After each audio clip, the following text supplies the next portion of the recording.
Abantu b'oku Kalerwa bakyamukidde enkya ya leero bannaabufuzi okubadde eyakkanyuka obwa Pulezidenti wa FDC Dr. Kiiza Besigye, Loodi Meeya Erias Lukwago n'abalala bw'akyaddeko mu kitundu kino ne bagogola omwala gwa Nsooba nga tewali abakuba ku mukono. Wano beegattiddwako abatuuze abakutte emiiko, enkumbi n'okukandula nabo ne bayingira omwala. Babadde bagogola ngeno bannaabwe bakubira emizira ne bagamba nti kino babadde bakirinda dda. Buli nkuba lwetonya omwala guno gubooga amazzi ne ganjaalira mu mayumba g'abatuuze era nga givuddeko gwamira omwana.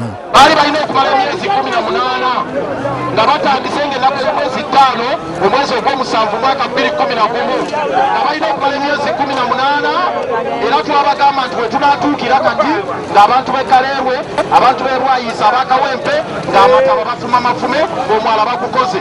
Wabula yekkano Dr. Kiiza Besigye asabye abantu obutaggwamu maanyi nga balwanira eddembe lyabwe era wano abasabye okweyiwa enkya ku palamenti y'eggwanga okuwulira ku nteesa y'amafuta.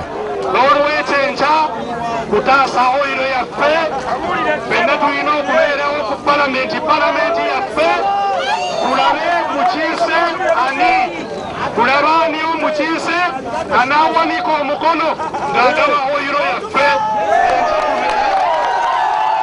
Badde bakyasagamiza ng'ekimezezza okwenjala ne zireeta poliisi ng'enkola yaabwe ya bulijjo, naye nga ku luno tewabadde kukuba gubalagala nga wadde bannabyabufuzi bano balambudde n'akatale ka Kalerwa nga bwe babuuza ku basuubuzi. Omuduumizi wa poliisi mu Kampala n'emiriraano Abantu Felix Kawesa bakira entu yasaza bibatu nga bwe bawerekera bannabyabufuzi bano. Bino luwedde Besigye ne banne ne boolekera Kampala, wabula ebbiina ly'abawagizi poliisi erisaliddeko awo ku nkulungo y'e Mulago.